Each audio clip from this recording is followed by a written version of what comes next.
No, you start. Hi, I'm Gena. I'm Jono, and we're answering questions for Ag Career Start today. What has been the most challenging thing about moving to a cattle station in Queensland? The weather. The weather. The Just weather. being hot and humid all the time. Yeah, just being hot, humid.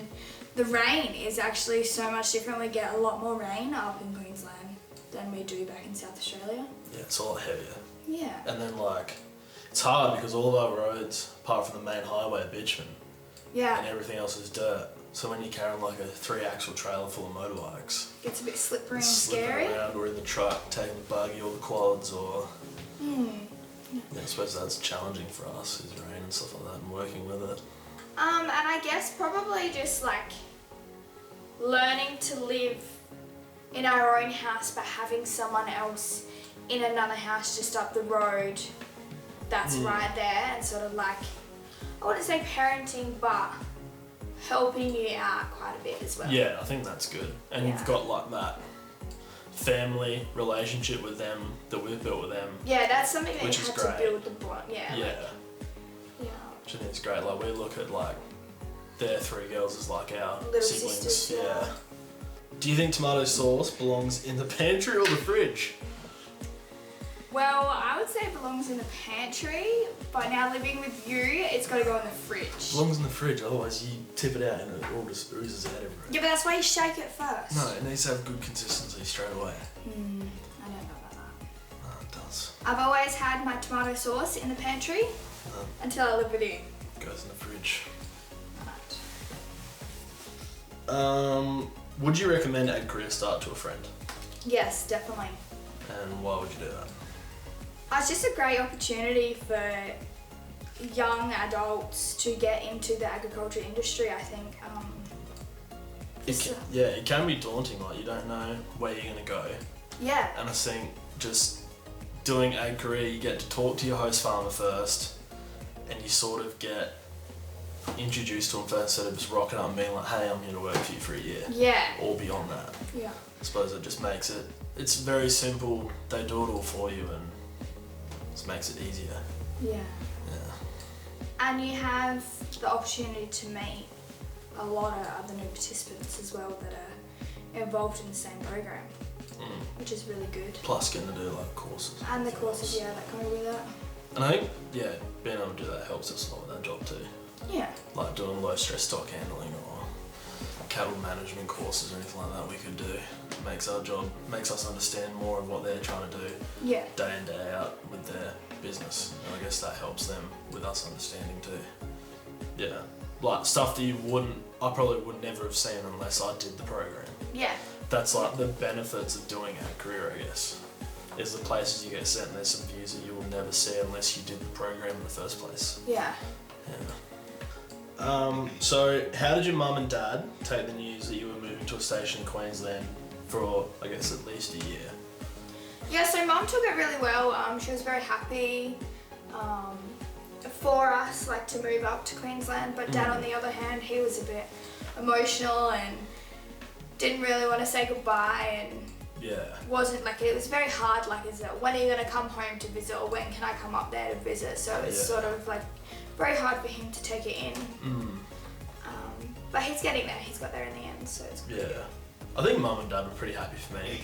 Yeah. I don't think Dad ever thought I would go outside of my trades. Yeah.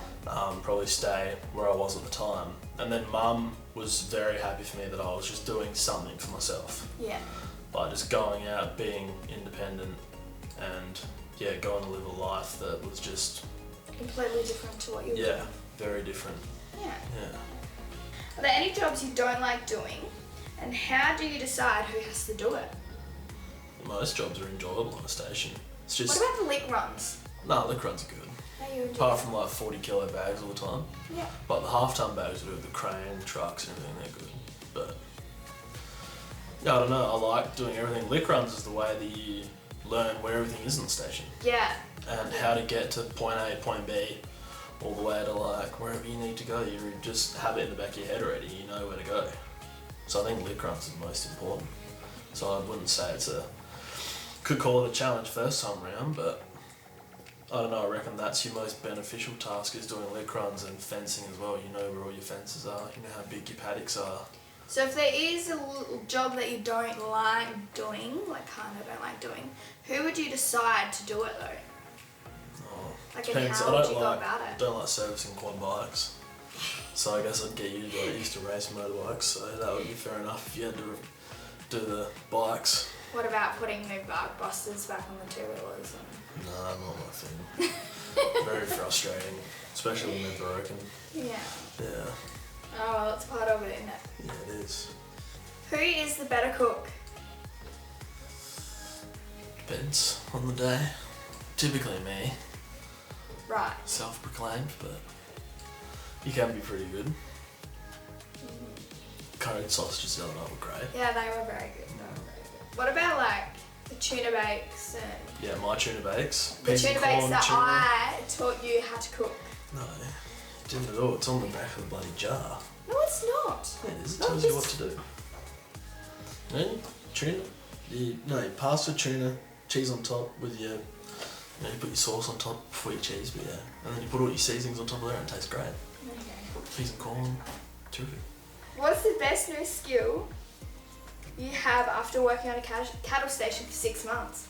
I think like better understanding of fencing and how to be quick about it.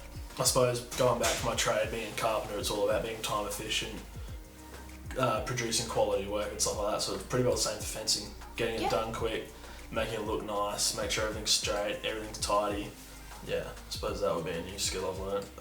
Oh, and doing like all the branding and stuff like that when we get casting, branding and all that. It's completely different in Queensland and like bigger stations and stuff like that with your branding and your marking. Yeah, but your castrating even. Yeah, it's an experience that you wouldn't get unless you tried it. Yeah, exactly. You'd think it is just stupid, but it's not. Like, until you try it, you don't realise how much fun it is. Yeah, that's it. And yeah, branding cows for a day is some of the best days you'll ever have. And you can have jokes about who has the best brand or brand of the day. Yeah, I get brand of the day every day. There's a whole filing cabinet of brand of the days, and literally, my file is this big. Oh, you're full of it. Yeah. What has surprised you the most? How quick I picked up where everything is. Yeah. Like, I suppose every night we come home, we'd look at the maps and we would, like the station map, we would figure out where we went that day, map it all out, what roads we took on the big map we've got in the kitchen. And then, we'd figure out the paddocks, everything went to the lick spots. And I think, doing lick runs and stuff like that. I think it was really good that the bosses did provide us with that map. That way, we could work out where we're going during the day. Yeah. But then once we got home, we're like, oh yeah, that's this paddock, oh yeah, that's that paddock. And it really started to make sense to us. Yeah, definitely. Yeah, here's a good one. Are you any good at using a stock whip? Yes. Well, I say I'm good. Yeah. You do the old whoosh. Yeah. Yeah.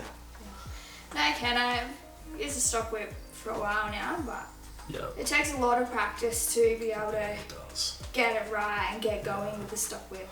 Yeah. It's all about the technique. A lot of people think it's the arm movement. Yeah. It's a lot to do with the wrist. It's the way you flick your wrist. Even the one in front of you go like that. It's like that. And it's just you flick it. Yeah. But it's very hard to teach people how to use one. But my brother's really good at cracking whips. Yeah. I'm really good at cracking whips. Not very good at cracking whips. No, I'm terrible. I hit myself with a whip, not crack the whip. Yeah. End up entangling myself in it if it's a big one. You'll get there. Eventually, yeah. Sure. For the record, how good are my mashed potatoes? Yeah, pretty good. Pretty good. I will What's admit. my secret ingredients?